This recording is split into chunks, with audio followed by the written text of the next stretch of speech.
Isa akong Pilipino, manggagawa. Ano ba ang aking mga karapatan?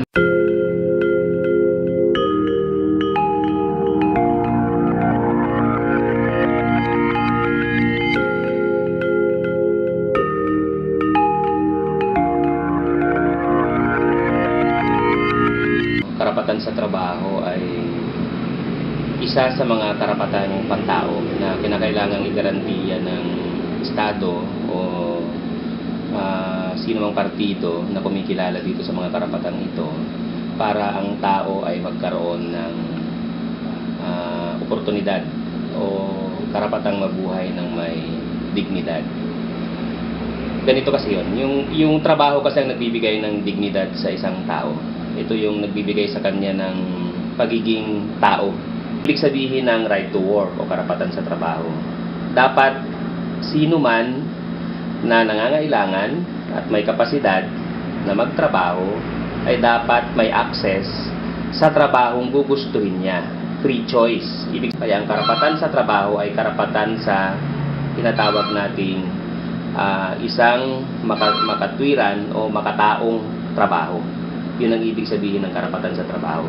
So, ang ibig sabihin noon, sino man dapat ay may karapatang magkaroon ng trabaho, pero hindi ibig sabihin ito ay kahit anong trabaho, kundi dapat yung nagugustuhan niya at trabahong hindi siya mapagsasamantalahan o maaapit sa trabaho. Yung karapatan sa trabaho na importante para mabuhay ng may dignidad ng isang tao ay hindi nasusunod, kinikilala pero hindi nasusunod.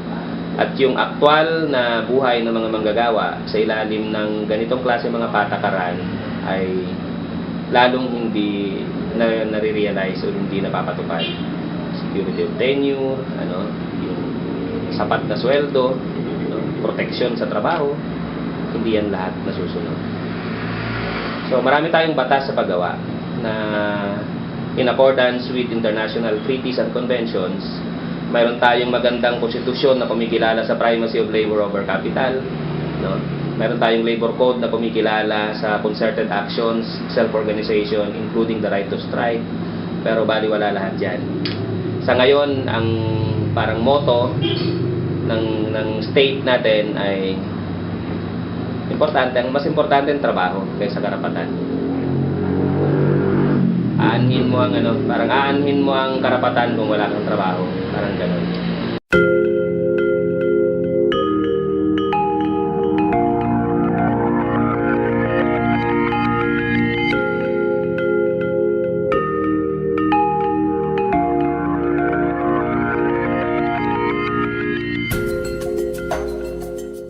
Ngayong alam mo na yung mga karapatan mo, may magagawa ka.